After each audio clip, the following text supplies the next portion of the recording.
Assalamu alaikum and welcome to this week's edition of Book Bites. It's so wonderful to be back in South Africa. I'm braving the cold after a warm few weeks in the Northern Hemisphere. But everything we experience brings us back to the love of words and poetry. And today I have another fabulous and very accomplished South African publisher, poet, and author. He's been in the industry for almost 3 decades with a wealth of experience, an incredible amount of humility that comes through in his writings, some very courageous writing. So we'll be speaking to Gary Cummiskey this evening. He's a poet and author living in Johannesburg. Is the editor of Die Hard Press, which he started in 1994. And he's the author of several poetry chapbooks. Most recently Thunder on the Highway by Die Hard Press, In Naked Field by Concrete Meat Press, and Don't Stop Until Incinerated by Tea Room Books. In 2009, with Eva Kowalska, he compiled Who Was Sinclair Bales, about the South African beat poet.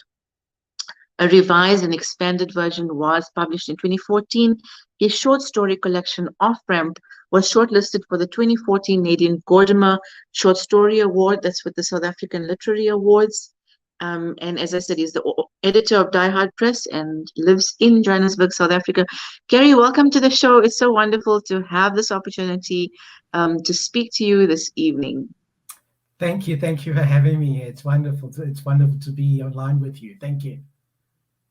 And even more so, I mean, your poetry stretches vastly, from, spiritual, restless, there's so many words one can put to the vastness, but your experience of loss and devastation and your celebration of happiness and connection all comes through very strongly in the themes around your poetry.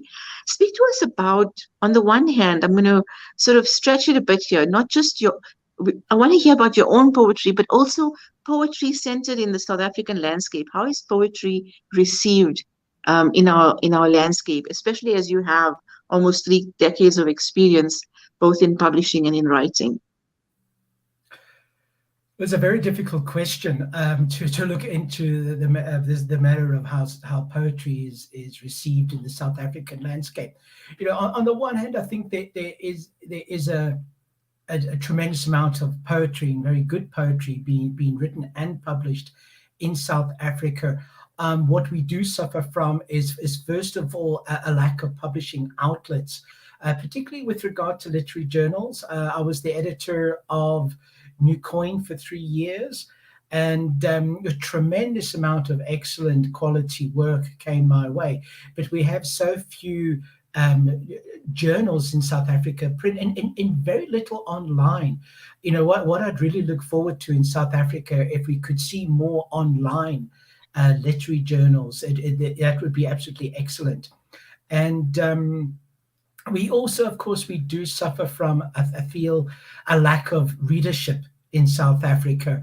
The ratio of poets to readers, is about 9 to 1, or someone once told me. But we keep on. I think we go through cycles, where we go through periods where poetry is very well received, where we see publishers and retailers saying that there's been a demand. There's certainly been an upsurge in poetry sales. And then we go through another period where they say, well, no, nobody's interested, nobody buys it. There's various reasons. There's always various arguments put forward, ranging from the reason why poetry doesn't sell in South Africa is because it's rubbish, or the reason why South African poetry isn't sold in South Africa is because it's rubbish, which I do not subscribe to. And perhaps a misunderstanding, a gross misunderstanding of what poetry is. So people are not even prepared to engage with poetry because they've already got this very preconceived, prejudicial view. Perhaps because of what they were taught at school. They were taught something like that they couldn't understand, that they couldn't relate to, that they felt had no bearing whatsoever on their everyday reality, their social reality.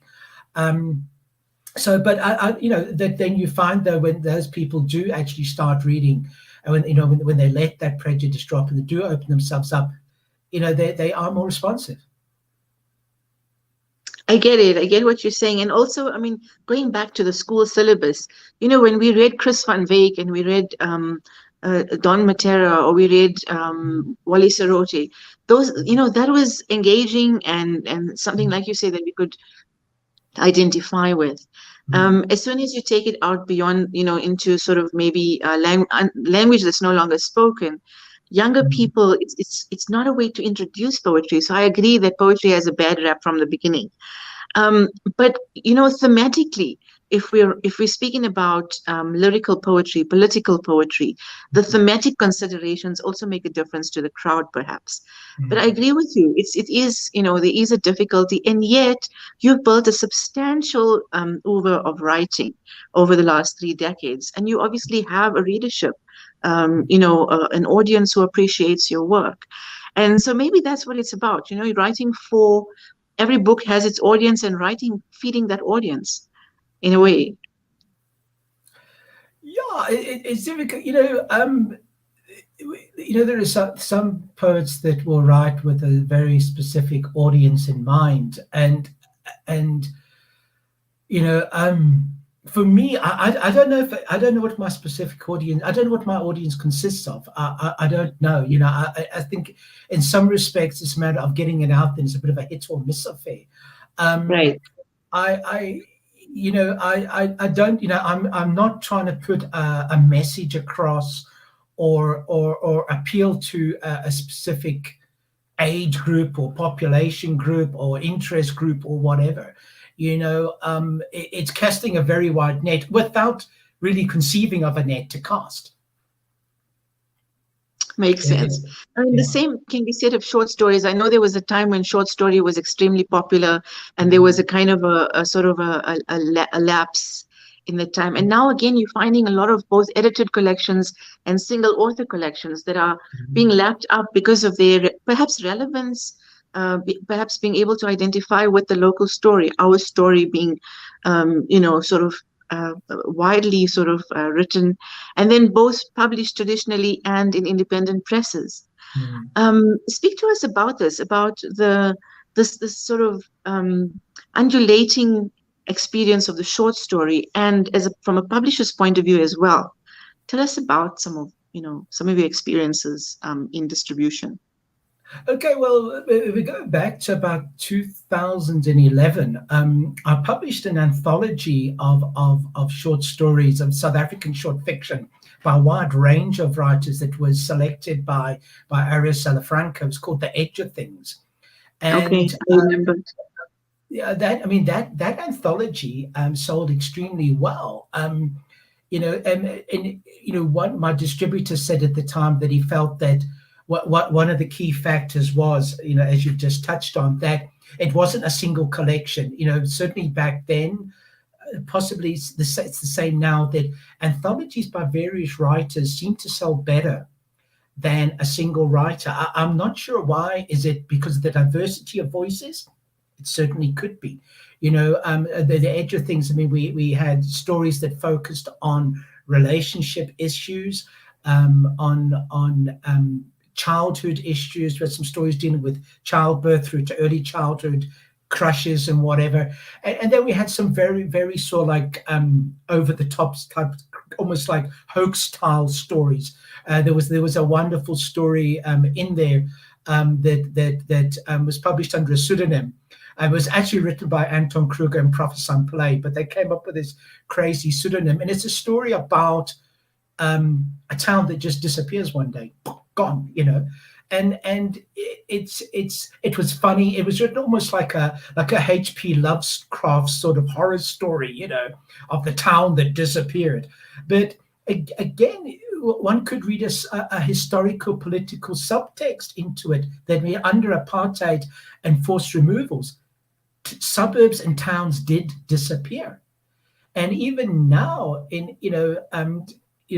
under new government, we've seen situations where towns have fallen under one province or one municipality the one year, and then the next year they're under another province or municipality. So in a way, though, they have disappeared and shifted. So they, just despite the bizarre craziness and hilarity of the story, one could read quite a serious subtext into it. But conversely, like 3-4 years ago, I had a tremendous success with a book of short stories called Chatsworth by Professor Pillay. It's a single author collection, all set in Chatsworth and Durban. And the first, initially, from a distribution point of view, the bulk of the books were sold via retail chains such as Exclusive Books or whatever.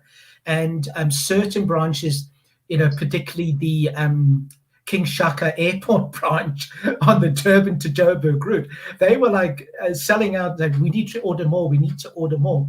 Then the mainstream distribution means through the bookstores dropped a bit.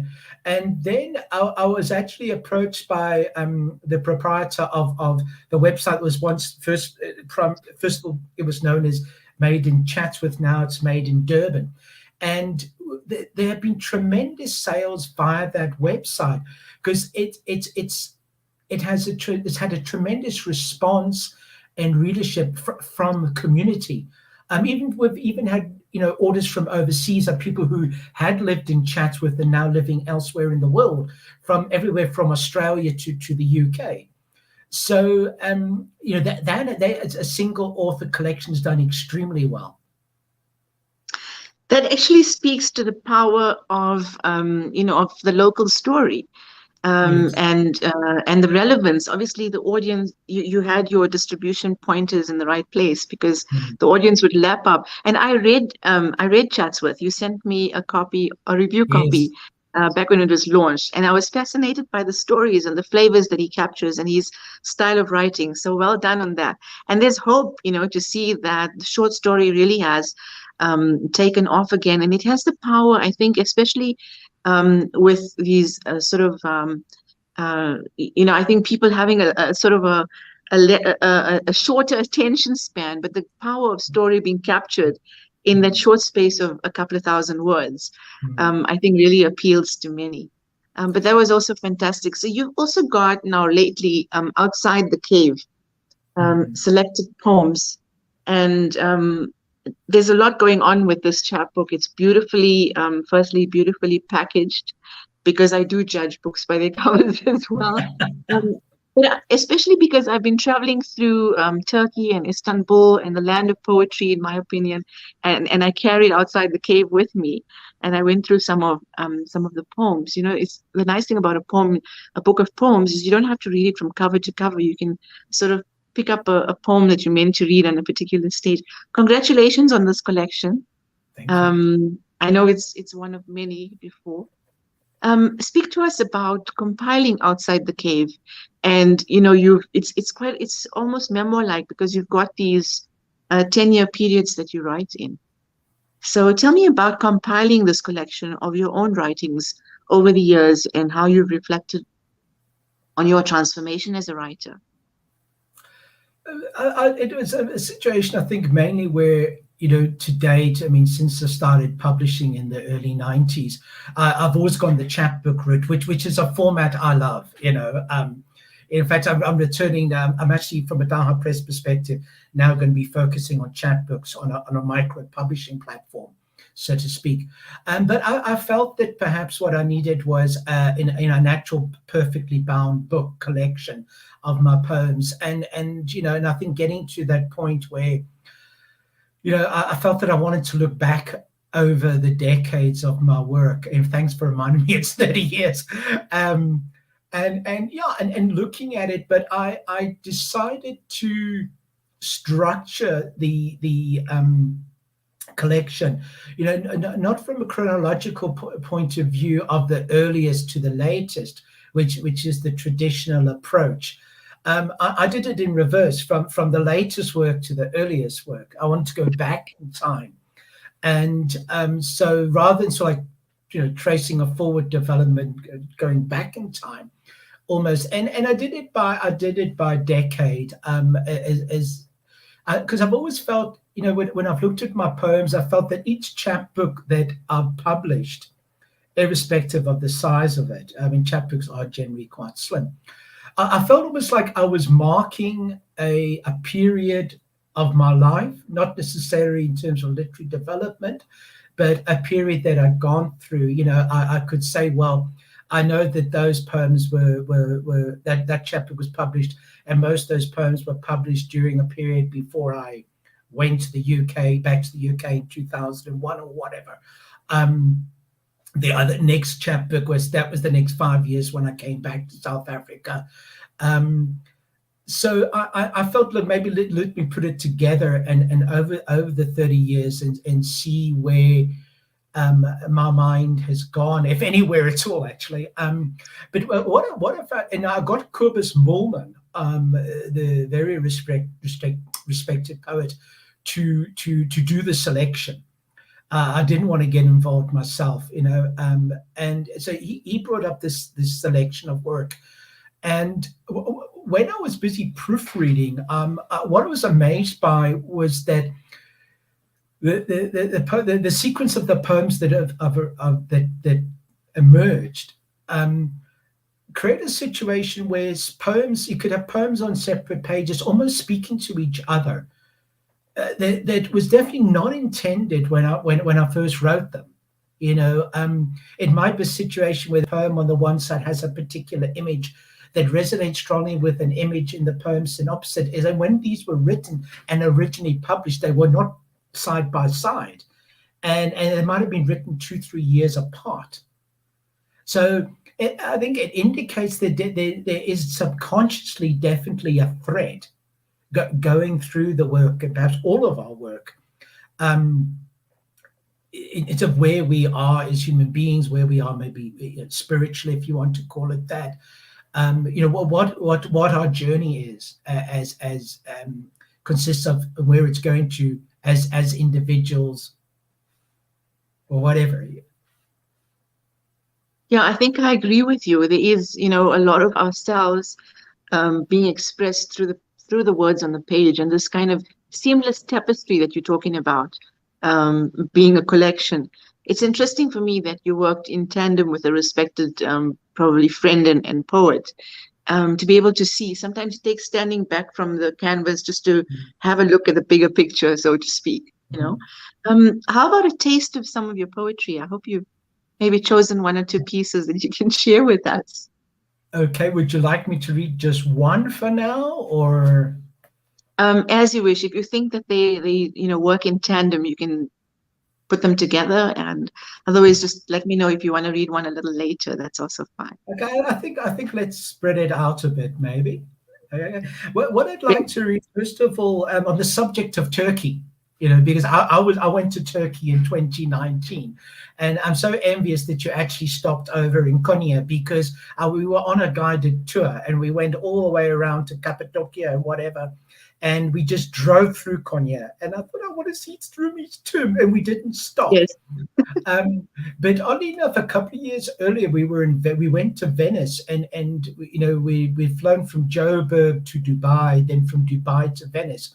And the route that the plane took from Dubai to Venice was up along the Iran-Iraq border.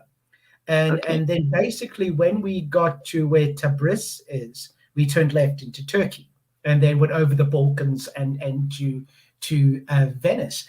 So, of course, we lovers of Rumi's work, such as you and I, know Tabriz is where Shams was born, and he's where he's become associated with. So I wrote a little poem. It's called A Wave of the Leg to Shams. We're cruising at 39,000 feet, yet with the mountains so high, I feel I could just put my hand out the window and touch the snow-capped peaks. I'm exhausted from this extra long flight, but the hotel in Venice is still far away. We're turning left into Turkey soon, just at Tabriz. Give my love to Shams. There we go.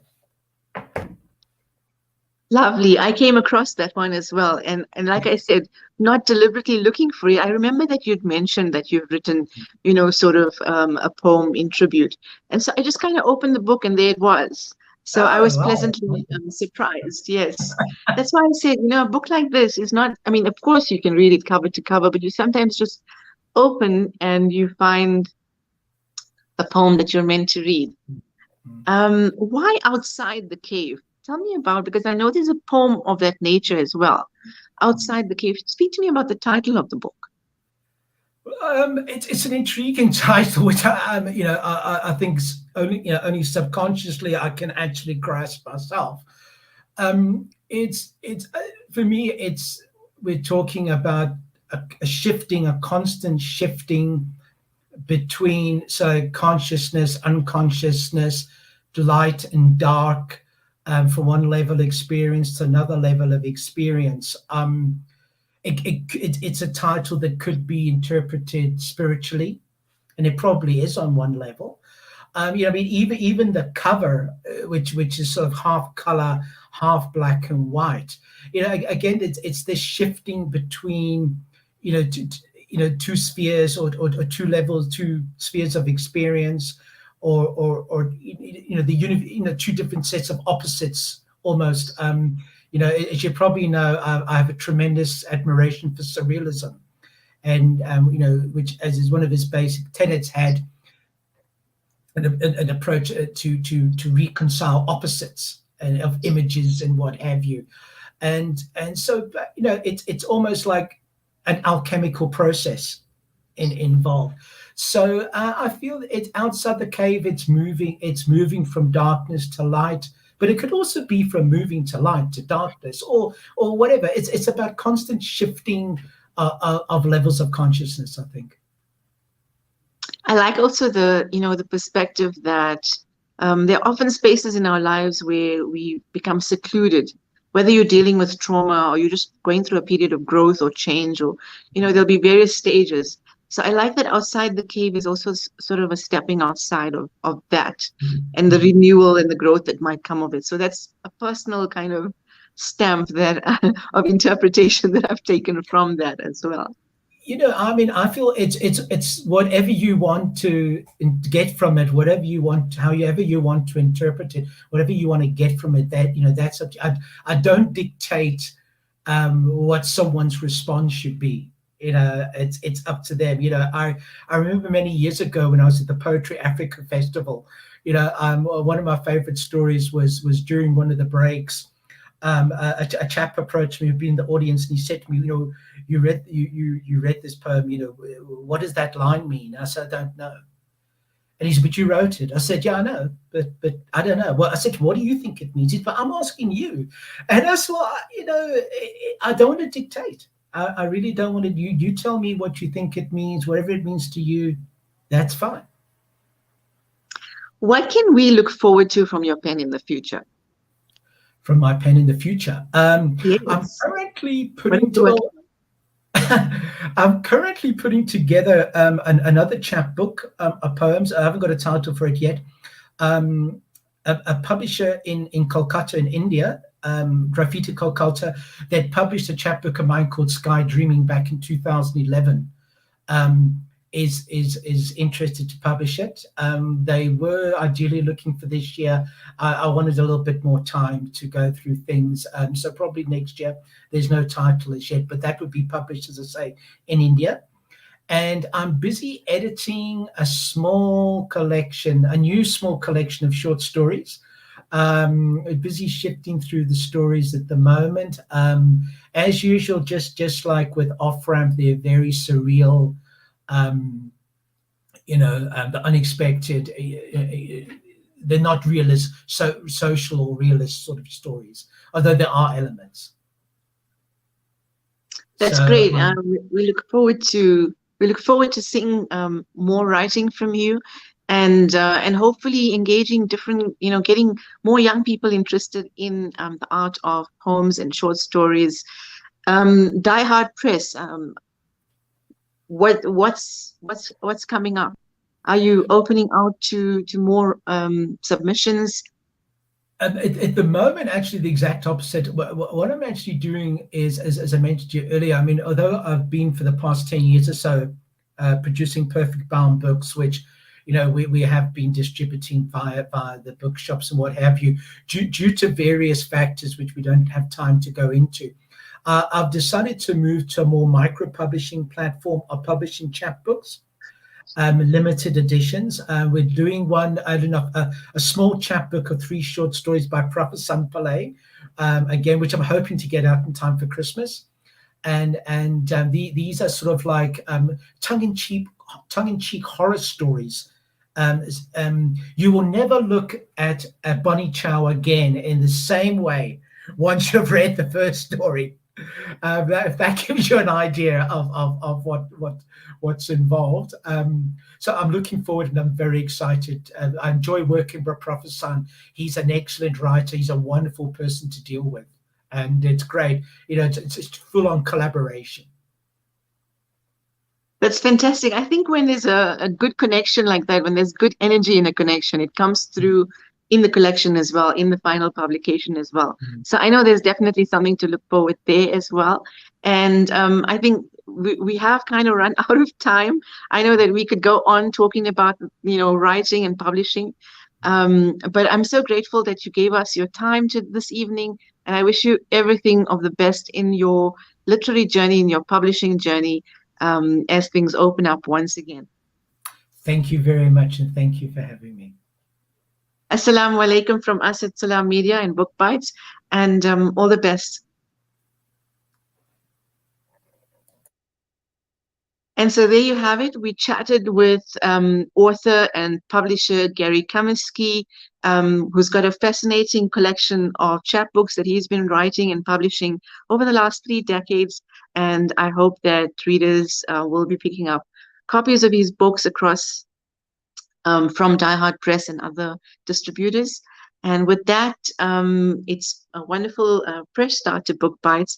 We've also got the Josie Books and Blogs Festival coming up on the weekend of the 30th of July. It's online. Just go to their Facebook page and join the conversations for free. There's a really great lineup of speakers. Assalamu alaikum wa rahmatullahi wa barakatuh.